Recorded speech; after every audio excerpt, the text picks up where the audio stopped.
ಮಿತ್ರರೇ ನಮಸ್ಕಾರ. ಮಿತ್ರರೇ, ಸರಿಯಾಗಿ ಒಂದು 10-12 ದಿನದ ಹಿಂದೆ ನಾನೊಂದು ವಿಡಿಯೋ ಮಾಡಿ ನಿಮಗೆ ಈ ಜಿರಳೆಗಳ ಬಗ್ಗೆ ಮಾಹಿತಿ ಕೊಟ್ಟಿದ್ದೆ. ಈ ಜಿರಳೆಗಳು ಜಂತರ್ ಮಂತರ್ಗೆ ತೃಪ್ತಿ ಆಗೋದಿಲ್ಲ, ಇದು ಕೇವಲ ಆರಂಭ ಅಷ್ಟೇ. ಇವರ ಮುಂದಿನ ಟಾರ್ಗೆಟ್ ಇರುವಂತಹದ್ದು ಉತ್ತರ ಪ್ರದೇಶ. ಇವರು ಯೋಗಿಯನ್ನು ಕೆಣಕೋದಕ್ಕೆ ಹೋಗ್ತಾರೆ ಅಂತ ನಿಮಗೆ ತಿಳಿಸಿದ್ದೆ.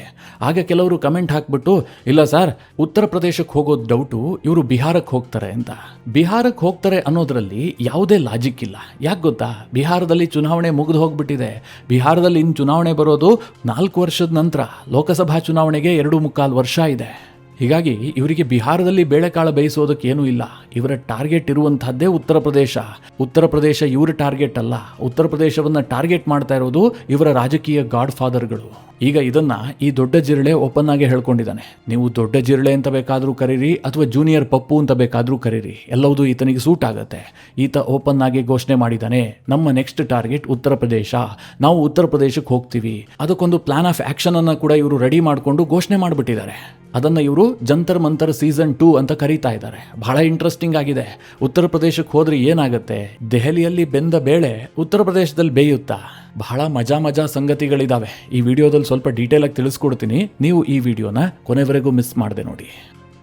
ದೆಹಲಿ ಜಂತರ್ ಮಂತರ್ ಹೋರಾಟ ಆಯ್ತಲ್ಲ, ಧರ್ಮೇಂದ್ರ ಪ್ರಧಾನ್ ರಾಜೀನಾಮೆ ಕೊಡಬೇಕು ಅಂತ ಹೇಳ್ಬಿಟ್ಟು ಇವರು ದೊಡ್ಡ ಹಂಗಾಮ ಸೃಷ್ಟಿ ಮಾಡಿದ್ರು. ಅಂತಿಮವಾಗಿ ಅದರಲ್ಲೊಂದು ಅನಿರೀಕ್ಷಿತ ಸಕ್ಸಸ್ ಕೂಡ ಸಿಕ್ತು. ಅದಾಗ್ತಿದ್ದ ಹಾಗೆ ಈ ಜಿರಳೆಗಳು ದೆಹಲಿಯಿಂದ ಜಾಗ ಖಾಲಿ ಮಾಡಿದ್ವು. ಎಲ್ಲರೂ ಕೂಡ ತಮ್ಮ ಮನೆಗೆ ಹೋಗಿದ್ರು. ಯಾಕೆ ಕೇಳಿದ್ರೆ, ಈ ಬಿಟ್ಟಿ ಪಿಜ್ಜಾ ಬರ್ಗರ್ ತಿಂದ್ಬಿಟ್ಟು ಹೊಟ್ಟೆ ಎಲ್ಲ ಕೆಟ್ಟು ಹೋಗಿತ್ತು. ಅದನ್ನೆಲ್ಲ ಸ್ವಲ್ಪ ಸರಿ ಮಾಡಿಕೊಂಡು ಮನೆ ಊಟ ಉಂಡ್ಕೊಂಡು ಮತ್ತಷ್ಟು ಶಕ್ತಿ ಪಡ್ಕೊಂಡು ಬರಬೇಕಲ್ಲ, ಅದಕ್ಕಾಗಿ ಜಿರಳೆಗಳು ಮನೆಗೆ ಹೋಗ್ಬಿಟ್ಟಿದ್ವು. ಹಾಗಂತ ಹೆಚ್ಚು ದಿನ ಮನೆಯಲ್ಲೇ ರೆಸ್ಟ್ ಮಾಡ್ತಾ ಕೂರೋದಕ್ಕೂ ಇವ್ರಿಗೆ ಆಗ್ತಾ ಇರಲಿಲ್ಲ. ಹಾಗೇನಾದರೂ ರೆಸ್ಟ್ ಮಾಡ್ತಾ ಕೂತಿದ್ದೆ ಆದರೆ ಜಿರಳೆಗಳನ್ನು ಜನ ಮರೆತು ಹೋಗ್ತಾರೆ, ಮತ್ತೆ ಯಶಸ್ಸು ಸಿಗೋದಿಲ್ಲ. ಅದಕ್ಕೆ ಈ ಬಿಸಿ ಇದ್ದಾಗಲೇ ಇನ್ನೊಂದು ಹೋರಾಟ ಮಾಡುವಂಥದ್ದು ಇವರ ಉದ್ದೇಶ ಆಗಿದೆ. ಸುಮ್ಮನೆ ಹೋರಾಟ ಮಾಡೋದಕ್ಕಾಗೋದಿಲ್ಲ. ಹೋರಾಟ ಮಾಡಿದ್ರೆ ಅದರಲ್ಲಿ ಯಶಸ್ಸು ಸಿಗಬೇಕು, ಲಾಭ ಕೂಡ ಆಗಬೇಕು. ಅದಕ್ಕಾಗಿ ಈ ಜಿರಳೆಗಳೆಲ್ಲ ಸೇರ್ಕೊಂಡು ಒಂದು ಪ್ರಾಜೆಕ್ಟ್ ಅನ್ನ ಸಿದ್ಧಪಡಿಸಿದ್ರು. ಅದನ್ನ ದೆಹಲಿಯಲ್ಲಿ ಘೋಷಣೆ ಕೂಡ ಮಾಡಿದ್ದಾರೆ. ಈಗ ಈ ಜಿರಳೆಗಳ ಪ್ರತಿಭಟನೆಯ ಹೊಸ ಪ್ರಾಜೆಕ್ಟ್ ಹೆಸರೇನು ಕೇಳಿದ್ರೆ ಜಂತರ್ ಮಂತರ್ ಸೀಸನ್ 2.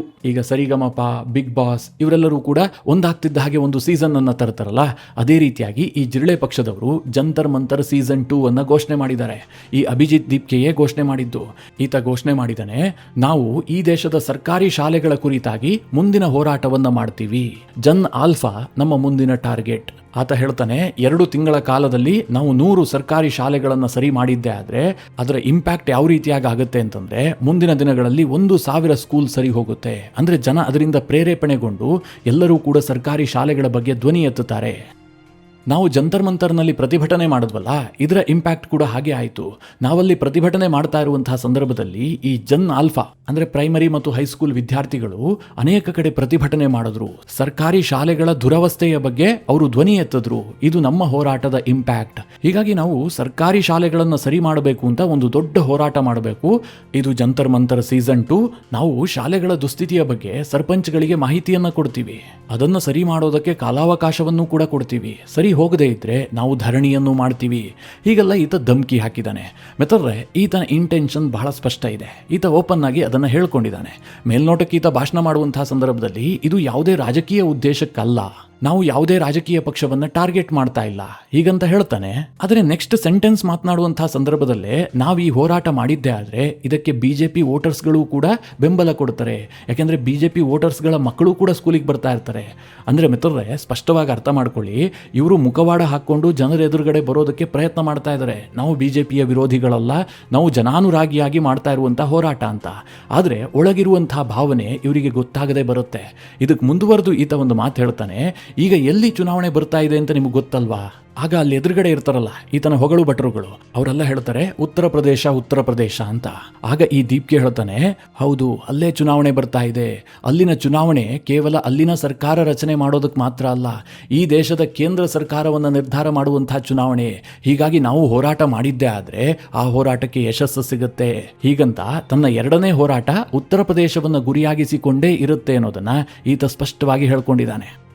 ಮಿತ್ರರೇ, ಈ ವಿಚಾರವನ್ನ ಕಳೆದ ಹಲವಾರು ದಿನಗಳ ಮುಂಚೆಯೇ ನಿಮಗೆ ಹೇಳಿದ್ದೆ. ಇವರು ನೆಕ್ಸ್ಟ್ ಟಾರ್ಗೆಟ್ ಮಾಡೋದೇ ಉತ್ತರ ಪ್ರದೇಶ ಅಂತ. ಯಾಕೆ ಅಂತಂದ್ರೆ ಇದಕ್ಕೇನೋ ರಾಕೆಟ್ ಸೈನ್ಸ್ ಬೇಕಾಗಿಲ್ಲ. ಈಗ ಸಡನ್ ಆಗಿ ಈ ರೀತಿಯ ಪ್ರತಿಭಟನೆಗಳು ಭುಗಿಲೇಳ್ತಾ ಇರೋದು, ಸೆಷನ್ ನಡೆಯೋದಕ್ಕೆ ಬಿಡದೇ ಇರೋದು, ರಾಮ ಮಂದಿರದ ಚಂದಾಚೋರಿ ಅಂತ ಹೇಳ್ಬಿಟ್ಟು ಇವರು ಹಂಗಾಮ ಸೃಷ್ಟಿ ಮಾಡ್ತಿರೋದು, ಇದೆಲ್ಲದರ ಹಿಂದೆ ಒಂದು ರಾಜಕೀಯ ಇಕೋಸಿಸ್ಟಮ್ ಇದೆ. ಒಂದು ವೇಳೆ ಯೋಗಿ ಏನಾದರೂ 2027 ಉತ್ತರ ಪ್ರದೇಶ ಚುನಾವಣೆಯನ್ನ ಗೆದ್ರು ಅಂತಾದ್ರೆ 2029 ದೇಶದ ಚುನಾವಣೆಯನ್ನ ಮರೆತು ಬಿಡಿ. ಬಿಜೆಪಿಯವರಿಗೆ ಕೇಕ್ ವಾಕ್ ಆಗ್ಬಿಡುತ್ತೆ. ಯಾಕೆ ಕೇಳಿದ್ರೆ ಬಂಗಾಳ ಈಗಾಗಲೇ ಗೆದ್ದು ಬಿಟ್ಟಿದ್ದಾರೆ, ದೊಡ್ಡ ರಾಜ್ಯ ಅದು. ಮಹಾರಾಷ್ಟ್ರ ಗೆದ್ದಿದ್ದಾರೆ. ಬೇರೆ ಬೇರೆ ರಾಜ್ಯಗಳಲ್ಲಿ ಬಿಜೆಪಿ ಈ ಹಿಂದಿಗಿಂತಲೂ ಕೂಡ ಹೆಚ್ಚು ಸಮರ್ಥವಾಗಿದೆ. ಇಂತಹ ಸಂದರ್ಭದಲ್ಲಿ ಉತ್ತರ ಪ್ರದೇಶವನ್ನು ಗೆದ್ರು ಅಂತಂದ್ರೆ ಬಿಜೆಪಿಯನ್ನು ತಡೆಯೋದಕ್ಕೆ ಸಾಧ್ಯ ಇಲ್ಲ. ಅದಕ್ಕೋಸ್ಕರವಾಗಿ ಈ ವಿಪಕ್ಷಗಳ ಇಡೀ ಇಕೋಸಿಸ್ಟಮ್ ಇದೆಯಲ್ಲ, ಅವರೆಲ್ಲರೂ ಕೂಡ ಈಗ ಹಗಲು ರಾತ್ರಿ ಪ್ರಯತ್ನ ಮಾಡ್ತಾ ಇದ್ದಾರೆ. ಏನಾದರೂ ಮಾಡಿ 27ರಲ್ಲಿ ಯೋಗಿಯನ್ನ ಕಟ್ ಹಾಕಬೇಕು, ಯೋಗಿಯನ್ನ ಸೋಲಿಸಬೇಕು. ಯೋಗಿ ಸೋತ್ ಹೋಗ್ಬಿಟ್ರೆ ಅವರಿಗೆ ಡಬಲ್ ಧಮಾಕ. ಯಾಕೆ ಅಂತಂದ್ರೆ ಮೋದಿ ನೆಕ್ಸ್ಟ್ ಯೋಗಿ ಅನ್ನುವಂಥ ರೀತಿಯಲ್ಲಿ ಬಿಜೆಪಿಯ ಕಾರ್ಯಕರ್ತರು ಮಾತನಾಡ್ತಾ ಇದ್ದಾರೆ. ಯೋಗಿಯನ್ನ ಆ ರೀತಿಯಾಗಿ ಪ್ರೊಜೆಕ್ಟ್ ಮಾಡಲಾಗ್ತಾ ಇದೆ. ಯೋಗಿ ಸೋತ್ ಹೋದ್ರೆ ಆ ವಿಚಾರದಲ್ಲೂ ಕೂಡ ಬಿಜೆಪಿಗೆ ಹಿನ್ನಡೆ ಆಗುತ್ತೆ. ಹೀಗಾಗಿ 2027 ಚುನಾವಣೆ ಇದೆಯಲ್ಲ, ಉತ್ತರ ಪ್ರದೇಶದ ಚುನಾವಣೆ, ಇದು ಬಹಳ ಜಿದ್ದಿನ ಚುನಾವಣೆ. ಹೀಗಾಗಿ ಅಲ್ಲಿ ಬಿಜೆಪಿಯನ್ನು ಸೋಲಿಸಬೇಕು ಅಂತ ಇವರೆಲ್ಲರೂ ಕೂಡ ಈ ರೀತಿಯ ಅನೇಕ ಮುಖವಾಡಗಳನ್ನು ಧರಿಸಿ ಜನರ ಮುಂದೆ ಬರ್ತಲೇ ಇರ್ತಾರೆ. ಈ ಜಿರಳೆಗಳಿಗೆ ಸ್ವಲ್ಪ ಅನುಭವ ಕಡಿಮೆ ಇರುವ ಕಾರಣದಿಂದಾಗಿ ಒಳಗಿರುವಂತಹ ಸತ್ಯವನ್ನ ಓಪನ್ ಆಗಿ ಬಹಿರಂಗ ಮಾಡ್ತಾ ಇದ್ದಾರೆ. ಅಭಿಜಿತ್ ದೀಪ್ಗೆ ಕೂಡ ಅಷ್ಟೇ, ನಮ್ಮ ನೆಕ್ಸ್ಟ್ ಟಾರ್ಗೆಟ್ ಉತ್ತರ ಪ್ರದೇಶ ಅನ್ನೋದನ್ನ ಬಹಿರಂಗಪಡಿಸಿದ್ದಾನೆ. ಈ ಸ್ಕೂಲ್ ವಿಚಾರದಲ್ಲಿ ಮಾಡ್ತಾ ಇರುವಂತಹ ಅಭಿಯಾನ ಅಥವಾ ಹೋರಾಟವೂ ಕೂಡ ಉತ್ತರ ಪ್ರದೇಶವನ್ನ ಕೇಂದ್ರವಾಗಿಟ್ಟುಕೊಂಡೇ ಇರುತ್ತೆ ಅನ್ನೋದನ್ನು ಕೂಡ ಈತ ಘೋಷಣೆ ಮಾಡಿದ್ದಾನೆ. ಆದರೆ ಇದಕ್ಕೆ ಇವರು ಜಂತರ್ ಮಂತರ್ ಸೀಸನ್ 2 ಅಂತ ಹೆಸರು ಕೊಟ್ಟಿದ್ದಾರೆ. ಇದು ಇವರ ದೊಡ್ಡ ಮೂರ್ಖತನ. ಇವರು ಜಂತರ್ ಮಂತರ್ನಲ್ಲಿ ಕೂತ್ಕೊಂಡು ಪ್ರತಿಭಟನೆ ಮಾಡಿದ್ರೆ ಯಾವ ಗೌರ್ಮೆಂಟ್ ಸ್ಕೂಲ್ ಕೂಡ ಉದ್ಧಾರ ಆಗೋದಿಲ್ಲ, ಏನೂ ಬದಲಾವಣೆ ಮಾಡೋದಕ್ಕೆ ಸಾಧ್ಯ ಇಲ್ಲ. ಯಾಕೆ ಅಂತಂದರೆ ಈ ದೇಶದಲ್ಲಿ ಸರ್ಕಾರಿ ಶಾಲೆಗಳಿದಾವಲ್ಲ, ಅದರಲ್ಲೂ ಮುಖ್ಯವಾಗಿ ಪ್ರಾಥಮಿಕ ಮತ್ತು ಪ್ರೌಢ ಶಿಕ್ಷಣ, ಇದು ರಾಜ್ಯಗಳು ನೋಡಿಕೊಳ್ಳುವಂಥ ವಿಚಾರ. ಶಿಕ್ಷಣ ಸಮವರ್ತಿ ಪಟ್ಟಿಯಲ್ಲಿದೆ ನಿಜ, ಆದರೆ ಶಾಲೆಗಳನ್ನು ನಿಯಂತ್ರಣ ಮಾಡೋದು ಆಯಾ ರಾಜ್ಯ ಸರ್ಕಾರಗಳು. ಹೀಗಾಗಿ ಇವರು ಜಂತರ್ ಮಂತರ್ನಲ್ಲಿ ಕೂತ್ಕೊಂಡು ಸರ್ಕಾರಿ ಶಾಲೆಗಳನ್ನು ನಾವು ಸರಿ ಮಾಡಿಬಿಡ್ತೀವಿ, ಅದರ ವಿರುದ್ಧ ಹೋರಾಟ ಮಾಡ್ತೀವಿ ಅಂತಂದ್ರೆ ಅದೊಂದು ಬಿಗ್ ಜೋಕ್ ಆಗುತ್ತೆ. ನೋಡೋಣ ಏನ್ ಮಾಡ್ತಾರೆ ಅಂತ. ನನಗೆ ವೈಯಕ್ತಿಕವಾಗಿ ಇವರು ಉತ್ತರ ಪ್ರದೇಶಕ್ಕೆ ಕಾಲಿಡಬೇಕು ಅಂತ ಬಹಳ ಆಸೆ ಇದೆ. ಯಾಕೆ ಕೇಳಿದ್ರೆ ದೆಹಲಿಯಲ್ಲೇನೋ ಇವರಿಗೆ ಎಲ್ಲೋದು ಕೂಡ ಈಸಿ ಆಯಿತು. ಅಮಿತ್ ಶಾ ಈ ವಿಚಾರವನ್ನ ಆರಂಭದಲ್ಲಿ ತುಂಬಾ ಲೈಟ್ ಆಗಿ ತೆಗೆದುಕೊಂಡ್ರು. ಆದ್ರೆ ಉತ್ತರ ಪ್ರದೇಶದಲ್ಲಿರೋದು ಯೋಗಿ ಟ್ರೀಟ್ಮೆಂಟ್ ಬೇರೆದೇ ಲೆವೆಲ್ನಲ್ಲಿರುತ್ತೆ. ಅಲ್ಲಿ ಪೆಲೆಟ್ ಗನ್ ಬಳಸೋದಿಲ್ಲ, ಅಲ್ಲೇನೇ ಇದ್ರೂ ಬುಲೆಟೇ ಬಳಸೋದು. ಯೋಗಿ ರಾಜ್ಯದಲ್ಲಿ ಪೊಲೀಸರಿಗೆ ಗೊತ್ತಿರುವಂತಹದ್ದು ಎರಡೇ, ಒಂದು ಆಪರೇಷನ್ ಲಾಂಗಡ, ಒಂದು ಆಪರೇಷನ್ ಕಲಾಸ್. ಹೀಗಾಗಿ ಜಿರಳೆಗಳು ಅಲ್ಲಿಗೆ ಎಂಟ್ರಿ ಕೊಟ್ರೆ ಸ್ವಲ್ಪ ಜಾಸ್ತಿನೇ ಮಜಾ ಸಿಗುತ್ತೆ. ಇವರು ಉತ್ತರ ಪ್ರದೇಶಕ್ಕೆ ಹೋದ ಮೇಲೆ ಏನಾಗುತ್ತೆ ಅಂತ ಮುಂದೆ ನೋಡೋಣ. ಆದರೆ ಇವರು ದೆಹಲಿಯಲ್ಲಿ ಸಭೆ ಸೇರ್ಬಿಟ್ಟು ಜಂತರ್ ಮಂತರ್ ಸೀಸನ್ 2 ಅನ್ನ ಘೋಷಣೆ ಮಾಡಿದ್ರಲ್ಲ, ಆ ಸಂದರ್ಭದಲ್ಲಿ ಸಾಕಷ್ಟು ಮಜಾ ಸಂಗತಿಗಳು ನಡೆದ್ವು. ಅದೇನು ಕೇಳಿದ್ರೆ ಈ ದೀಪ್ಕೆ ಅಂಡ್ ಟೀಮ್ ಈ ಜಿರಳೆಗಳ ಸಭೆ ನಡೆಸೋದಕ್ಕೋಸ್ಕರವಾಗಿ ಖಾಸಗಿ ಜಾಗವನ್ನ ಬುಕ್ ಮಾಡ್ಕೊಂಡಿರ್ತಾರೆ. ಅಂದ್ರೆ ಒಂದು ಪ್ರೈವೇಟ್ ಹಾಲ್ ಅನ್ನ ಬುಕ್ ಮಾಡ್ಕೊಂಡಿರ್ತಾರೆ. ಇವರು ಸಭೆಗೋಸ್ಕರವಾಗಿ ಅಲ್ಲಿಗೆ ಹೋಗ್ತಾರೆ. ಯಾವಾಗ ಈ ದೊಡ್ಡ ಜಿರಳೆ ದೀಪ್ಕೆ ಜೊತೆಗಿರುವಂತಹ ಅಶುತೋಷ್ ರಾಂಕ, ಸೌರಭ್ ದಾಸ್ ಇವರೆಲ್ಲರೂ ಕೂಡ ಆ ಹಾಲ್ನಲ್ಲಿ ಸೇರ್ಬಿಟ್ಟು ಸಭೆ ಮಾಡೋದಕ್ಕೆ ಮುಂದಾಗ್ತಾರಲ್ಲ, ಇವರ ಮುಖ ನೋಡ್ತಿದ್ದ ಹಾಗೆ ಆ ಹಾಲ್ನ ಮಾಲೀಕ ಹೇಳ್ತಾನೆ, ಇಲ್ಲಿ ಸಭೆ ನಡೆಸುವಂತಿಲ್ಲ, ನೀವು ಹಣ ಪಾವತಿ ಮಾಡಿದೀವಿ ಅಂತ ಹೇಳ್ತಾ ಇದ್ದೀರಲ್ಲ, ಅದನ್ನ ಬೇಕಾದ್ರೆ ವಾಪಸ್ ಕೊಡ್ತೀವಿ, ಇಲ್ಲಿಂದ ಮೊದಲು ಜಾಗ ಖಾಲಿ ಮಾಡಿ ಅಂತ ಅಲ್ಲಿಂದ ಓಡಿಸ್ತಾರೆ. ಅದಾಗ್ತಿದ್ದ ಹಾಗೆ ಮತ್ತೊಂದು ಜಾಗ ಬುಕ್ ಮಾಡ್ಕೊಳ್ತಾರೆ. ಅದು ಕೂಡ ಒಂದು ಖಾಸಗಿ ಹಾಲ್, ಅಲ್ಲೂ ಕೂಡ ಅವಕಾಶ ಸಿಗೋದಿಲ್ಲ. ಇವರನ್ನು ನೋಡ್ತಿದ್ದ ಹಾಗೆ ಅಲ್ಲಿನ ಮಾಲೀಕರು ಕೂಡ ಇವರನ್ನು ಓಡಿಸ್ತಾರೆ. ಹೀಗೆ ಒಂದು 2-3 ಕಡೆ ಆಗತ್ತೆ. ಅಂತಿಮವಾಗಿ ಇವ್ರೇನ್ ಮಾಡ್ತಾರೆ ಅಂತಂದ್ರೆ ಒಂದು ದೆಹಲಿಯ ಸೂರ್ಯ ಪಾರ್ಕ್ ಅನ್ನುವ ಜಾಗದಲ್ಲಿ, ಅಂದ್ರೆ ಪಬ್ಲಿಕ್ ಪಾರ್ಕ್ ಅದು, ಅಲ್ಲಿ ಬಂದು ಸಭೆ ಮಾಡೋದಕ್ಕೆ ಶುರು ಮಾಡ್ತಾರೆ. ಇವರೊಂದು 100ರಿಂದ 120 ಜನ ಸೇರಿದ್ರು. ಗೊತ್ತಲ್ಲ ಇವರು ಸೇರಿದ್ರೆ ಇವರ ಘೋಷಣೆಗಳು ಹೇಗಿರ್ತವೆ, ಇವರು ಕೂಗಾಟ ಚೀರಾಟಗಳು ಹೇಗಿರ್ತವೆ ಅಂತ. ಅಲ್ಲಿ ಅಮಿತ್ ಶಾ ಹೆಸರು ಬರುತ್ತೆ, ಮೋದಿ ಅವರ ಹೆಸರು ಬರುತ್ತೆ. ಹೀಗೆ ದೊಡ್ಡದಾಗಿ ಮಾತುಗಳು ಕೇಳಿ ಬರೋದಕ್ಕೆ ಶುರುವಾಗುತ್ತೆ. ಆ ಪಾರ್ಕ್ನ ಸುತ್ತಮುತ್ತ ಇದ್ದಂತಹ ಕೆಲವರು ಇದನ್ನು ಗಮನಿಸ್ತಾರೆ. ನೇರವಾಗಿ ಪೊಲೀಸರಿಗೆ ಮಾಹಿತಿ ಕೊಡ್ತಾರೆ, ಇಲ್ಲೇನೋ ಸ್ವಲ್ಪ ಗದ್ದಲ ಆಗ್ತಾ ಇದೆ, ಜಿರಳೆಗಳೆಲ್ಲ ಬಂದಿದಾವೆ ನೋಡಿ ಅಂತ. ಸ್ಥಳಕ್ಕೆ ಬಂದಂತಹ ಪೊಲೀಸರು ಈ ಜಿರಳೆಗಳಿಗೆ ಕನ್ವೆ ಮಾಡೋದಕ್ಕೆ ಯತ್ನ ಮಾಡ್ತಾರೆ. ಹೀಗೆಲ್ಲ ಸಭೆ ಮಾಡೋದಕ್ಕೆ ಸಾಧ್ಯ ಇಲ್ಲ, ಇದು ಪಬ್ಲಿಕ್ ಪ್ಲೇಸ್ ಅಂತ. ಆಗ ಈ ಜಿರಳೆ ಟೀಮ್ ಎಂತಹ ಉತ್ತರ ಕೊಡುತ್ತೆ ಗೊತ್ತಾ? ನೀವೇ ಹೇಳದಂತೆ ಇದು ಪಬ್ಲಿಕ್ ಪ್ಲೇಸ್, ಇಲ್ಲಿ ನಮಗೆ ಎಲ್ಲಾ ರೈಟ್ಸ್ ಇದೆ, ನಾವು ಸಭೆ ಮಾಡೋದಕ್ಕೆ ನಮಗೆ ಹಕ್ಕಿದೆ, ಹೀಗೆಲ್ಲ ವಾದ ಮಾಡ್ತಾರೆ. ವಿಪರ್ಯಾಸ ಏನ್ ಗೊತ್ತಾ, ಇವ್ರ ಕೈಲೆಲ್ಲ ಸಂವಿಧಾನದ ಪುಸ್ತಕ ಇದೆ. ಈ ದೀಪ್ಗೆ ಅಮೆರಿಕದಿಂದ ಬಂದಂತಹ ಸಂದರ್ಭದಲ್ಲಿ ಅಂಬೇಡ್ಕರ್ ಅವರ ಪುಸ್ತಕವನ್ನ ತೋರಿಸ್ಕೊಂಡೇ ಹೊರ ಬಂದಿದ್ದು. ಆದ್ರೆ ಅದರ ಒಳಗೆ ಏನಿದೆ, ಈ ದೇಶದ ಕಾನೂನು ಏನ್ ಹೇಳುತ್ತೆ, ಇದು ಯಾವುದೂ ಇವರಿಗೆ ಸ್ವಲ್ಪವೂ ಅರಿವಿಲ್ಲ. ಪಾರ್ಕ್ ಇದೆಯಲ್ಲ, ಇದು ಪಬ್ಲಿಕ್ ಪ್ಲೇಸ್ ಹೌದು, ಅಲ್ಲಿ ಎಲ್ಲ ಸಾರ್ವಜನಿಕರಿಗೆ ಮುಕ್ತವಾಗಿ ಎಂಟ್ರಿ ಇರುತ್ತೆ. ಇವನು ಬರಬೇಕು ಇವನು ಬರಬಾರ್ದು ಅಂತ ಹೇಳೋದಕ್ಕೆ ಯಾರಿಗೂ ಅಧಿಕಾರ ಇಲ್ಲ. ಆದರೆ ಅದು ವಾಯು ವಿಹಾರಕ್ಕೆ ಮಾತ್ರ ಸೀಮಿತ. ನಾನು ಪಾರ್ಕ್ ಒಳಗೆ ಹೋಗ್ಬಿಟ್ಟು ಒಂದು ಸಭೆ ಮಾಡ್ತೀನಿ ಅಥವಾ ಅಲ್ಲೇನೋ ಹೋಮ ಹವನ ಮಾಡ್ತೀನಿ, ನಮಾಜ್ ಮಾಡ್ತೀನಿ ಅಂತಂದ್ರೆ ಅದಕ್ಕೆ ಅವಕಾಶ ಇಲ್ಲ. ಈಗ ಬೆಂಗಳೂರಿನಲ್ಲೇ ಲಾಲ್ಬಾಗ್ ಇದೆ, ಕಬ್ಬನ್ ಪಾರ್ಕ್ ಇದೆ. ನೀವು ಹೋಗ್ತೀನಿ ಅಂತಂದ್ರೆ ಯಾರಾದರೂ ಬೇಡ ಅಂತಾರ?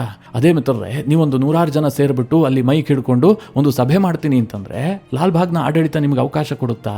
ಖಂಡಿತ ಇಲ್ಲ ತಾನೆ. ಹಾಗೆ ದೆಹಲಿಯ ಸೂರ್ಯ ಪಾರ್ಕ್ನಲ್ಲೂ ಆಯ್ತು. ಆದರೆ ಅದಕ್ಕೆ ಅಭಿಜಿತ್ ದಿಪ್ಕೆ ಏನು ಹೇಳ್ತಾನೆ ಗೊತ್ತಾ, ನಾವು ಯಾತಕ್ಕೋಸ್ಕರವಾಗಿ ಸೇರಿದ್ದೀವಿ ಅಂತ ಇವರಿಗೆ ಗೊತ್ತಿಲ್ಲ. ಒಂದು ವೇಳೆ ನಾವೇನಾದರೂ ಸರ್ಕಾರಿ ಶಾಲೆಗಳ ಪರವಾಗಿ ಹೋರಾಟ ಮಾಡೋದಕ್ಕೆ ಇಲ್ಲಿ ಸೇರಿದ್ದೀವಿ ಅಂತ ಇವರಿಗೆ ಗೊತ್ತಾಗಿದ್ದೇ ಆಗಿದ್ರೆ ಇವರು ಯಾರೂ ವಿರೋಧ ಮಾಡ್ತಾ ಇರಲಿಲ್ಲ, ನಮ್ಮನ್ನು ಆಂಟಿ ನ್ಯಾಷನಲ್ ಅಂತ ಕರಿತಾನೆ ಇರಲಿಲ್ಲ. ಯಾರು ಸರ್ಕಾರಿ ಶಾಲೆಗಳ ಪರವಾಗಿ ಹೋರಾಟ ಮಾಡುವವರನ್ನ ಆಂಟಿ ನ್ಯಾಷನಲ್ ಅಂತ ಹೇಳ್ತಾರೆ, ಅದಕ್ಕೆ ತಡೆ ಒಡ್ಡುತ್ತಾರೋ ಅವರು ನಿಜವಾದಂತಹ ಆಂಟಿ ನ್ಯಾಷನಲ್. ಹೀಗಂತ ಇವನು ವರಸೆ ಚೇಂಜ್ ಮಾಡಿಬಿಡ್ತಾನೆ. ಅಂದರೆ ಇಲ್ಲೊಂದು ಸೂಕ್ಷ್ಮ ಅರ್ಥ ಮಾಡ್ಕೊಳ್ಳಿ, ದೆಹಲಿ ಇದೆಯಲ್ಲ ಇದು ನಗರ ಪ್ರದೇಶ, ಅಲ್ಲಿ ಎಲ್ಲ ರೀತಿಯ ಜನ ಇರ್ತಾರೆ. ಅಲ್ಲಿನ ಜನ ಹೆಚ್ಚು ತಲೆ ಕೆಡಿಸ್ಕೊಳ್ಳುವವರಲ್ಲ. ನಮ್ಮ ಪಕ್ಕದಲ್ಲಿ ಏನಾಗ್ತಾ ಇದೆ, ಸಭೆ ಆಗ್ತಾ ಇದೆಯಾ, ಅಲ್ಲಿ ಯಾರು ಬಂದಿದ್ದಾರೆ, ಅವರ ಉದ್ದೇಶ ಏನು, ಇದ್ರ ಬಗ್ಗೆ ಎಲ್ಲ ಯೋಚನೆ ಮಾಡೋದಕ್ಕೆ ಅವರಿಗೆ ಪುರ್ಸೊತ್ತೇ ಇರೋದಿಲ್ಲ. ಅಂತಹದ್ರಲ್ಲೇ ದೆಹಲಿಯ ಜನ ಈ ದೊಡ್ಡ ಜಿರಳೆ ಅಭಿಜಿತ್ ದೀಪ್ಗೆ, ಅಶುತೋಷ್ ರಾಂಕಾ, ಸೌರಭ್ ದಾಸ್ ಇವರನ್ನೆಲ್ಲ ಗುರುತು ಹಿಡಿದು ಬಿಟ್ಟು ಅವರನ್ನು ದೂರ ತಳ್ತಾ ಇದ್ದಾರೆ, ಇಲ್ಲಿ ಬರಬೇಡಿ ಅಂತ ಗೇರಾವ್ ಹಾಕ್ತಾ ಇದ್ದಾರೆ ಅಂತಂದ್ರೆ ಇವರು ಉತ್ತರ ಪ್ರದೇಶಕ್ಕೆ ಹೋದ್ರೆ ಕತೆ ಏನಾಗಬಹುದು ಚಿಕ್ಕದಾಗಿ ಊಹೆ ಮಾಡಿ. ಇವರೆಲ್ಲ ಈಗಾಗಲೇ ಎಕ್ಸ್ಪೋಸ್ ಆಗ್ತಾ ಇದ್ದಾರೆ. ಪ್ರತಿನಿತ್ಯ ಸೋಷಿಯಲ್ ಮೀಡಿಯಾದಲ್ಲಿ ನೀವೆಲ್ಲ ನೋಡಿರಬಹುದು. ಇವರು ಕೆಲ ಪ್ರಶ್ನೆಗಳಿಗೆ ಉತ್ತರ ಕೊಡೋದಕ್ಕೆ ಆಗ್ತಾ ಇಲ್ಲ. ಅಲ್ಲ ಸ್ವಾಮಿ, ದೆಹಲಿಯಲ್ಲಿ ಅಷ್ಟೆಲ್ಲ ಉತ್ಸಾಹ ತೋರಿಸಿದ್ರು, ಈ ದೇಶದ ಯುವಕರ ಬಗ್ಗೆ ಇವರಿಗೆ ಇಷ್ಟೆಲ್ಲ ಆಸಕ್ತಿ ಇದೆ, ಜನ್ ಝಿ, ಜನ್ ಆಲ್ಫಾ ಇದ್ರ ಬಗ್ಗೆ ಎಲ್ಲ ಮಾತನಾಡ್ತಾ ಇದ್ದಾರೆ. ಆದರೆ ಜಾರ್ಖಂಡ್ನಲ್ಲಿ ವಿದ್ಯಾರ್ಥಿಗಳು ಆ ರೀತಿಯಾಗಿ ಪ್ರೊಟೆಸ್ಟ್ ಮಾಡ್ತಾ ಇದ್ದಾರೆ, ಅದು ಕೂಡ ಜೆನ್ಯೂನ್ ಪ್ರೊಟೆಸ್ಟ್. ಅದು ಅಲ್ಲಿಗೆ ಹೋಗೋದಕ್ಕೆ ಇವರಿಗೆಲ್ಲ ಟೈಮ್ ಸಿಕ್ಕಿಲ್ಲ, ಅದ್ರ ಬಗ್ಗೆ ಇವರು ಚಕಾರ ಎತ್ತೋದಿಲ್ಲ. ಜಾರ್ಖಂಡ್ ಸರ್ಕಾರದಲ್ಲಿ ಯಾರ ರಾಜೀನಾಮೆಯನ್ನು ಇವರು ಕೇಳ್ತಾ ಇಲ್ಲ. ಕೇವಲ ಮೋದಿ, ಯೋಗಿ, ಅಮಿತ್ ಶಾ ಇವರ ಸುತ್ತಲೇ ಇವರು ಸುತ್ತುತ್ತಾ ಇದ್ದಾರೆ ಅಂತ ಗೊತ್ತಾದ ಮೇಲೆ ಇವರ ರಾಜಕೀಯ ಅಜೆಂಡಾಗಳೇನು, ಇವರ ಹಿಂದೆ ಯಾರಿದ್ದಾರೆ, ಇದನ್ನೆಲ್ಲ ಏನು ಬಿಡಿಸಿ ಯಾರಿಗೂ ಹೇಳಬೇಕಾಗಿಲ್ಲ, ಪ್ರತಿಯೊಬ್ಬರಿಗೂ ಕೂಡ ಗೊತ್ತಾಗಿ ಹೋಗಿದೆ. ಹೀಗಾಗಿ ಇವರ ಈ 2.0 ಇದೆಯಲ್ಲ ಅಥವಾ ಸೀಸನ್ 2 ಇದೆಯಲ್ಲ, ಇದು ಬಹಳ ಚೆನ್ನಾಗಿರುತ್ತೆ. ಮುಂದಿನ ದಿನಗಳಲ್ಲಿ ಸಾಕಷ್ಟು ಮಜಾ ಸಂಗತಿಗಳು ಕೂಡ ನಡೆಯೋದಕ್ಕಿದೆ. ಆ ಸಂದರ್ಭದಲ್ಲಿ ನಿಮಗೆ ಡೀಟೇಲ್ ಆಗಿ ತಿಳಿಸ್ಕೊಡುವಂತಹ ಪ್ರಯತ್ನವನ್ನು ಕೂಡ ಮಾಡ್ತೀನಿ. ಮಿತ್ರರೇ, ಈ ಇಡೀ ವಿಚಾರದ ಕುರಿತಾಗಿ ನಿಮಗೇನು ಅನಿಸುತ್ತೆ? ಜಿರಳೆಗಳು ಉತ್ತರ ಪ್ರದೇಶಕ್ಕೆ ಹೋದರೆ ಏನಾಗಬಹುದು? ನಿಮ್ಮ ಅನಿಸಿಕೆ ಅಭಿಪ್ರಾಯಗಳನ್ನು ಕಮೆಂಟ್ ಮಾಡುವ ಮೂಲಕ ನಮಗೆ ತಿಳಿಸಿ. ಹಾಗೆ ನಿಮಗೆ ಈ ವಿಡಿಯೋ ಇಷ್ಟವಾದರೆ ಲೈಕ್ ಮಾಡಿ. ಜೊತೆಗೆ ನೀವಿನ್ನೂ ನಿಮ್ಮ ನೆಚ್ಚಿನ ಸಂಸ್ಕಾರ ಸೌರಭ ಯೂಟ್ಯೂಬ್ ಚಾನಲ್ನ ಸಬ್ಸ್ಕ್ರೈಬ್ ಮಾಡಿಲ್ಲ ಅಂತಾದರೆ ಈ ಕೂಡಲೇ ಸಬ್ಸ್ಕ್ರೈಬ್ ಮಾಡಿ. ಮುಂದಿನ ಎಲ್ಲ ಅಪ್ಡೇಟ್ಗಳ ನೋಟಿಫಿಕೇಷನ್ಗಾಗಿ ಬೆಲ್ ಐಕಾನ್ ಒತ್ತಿ.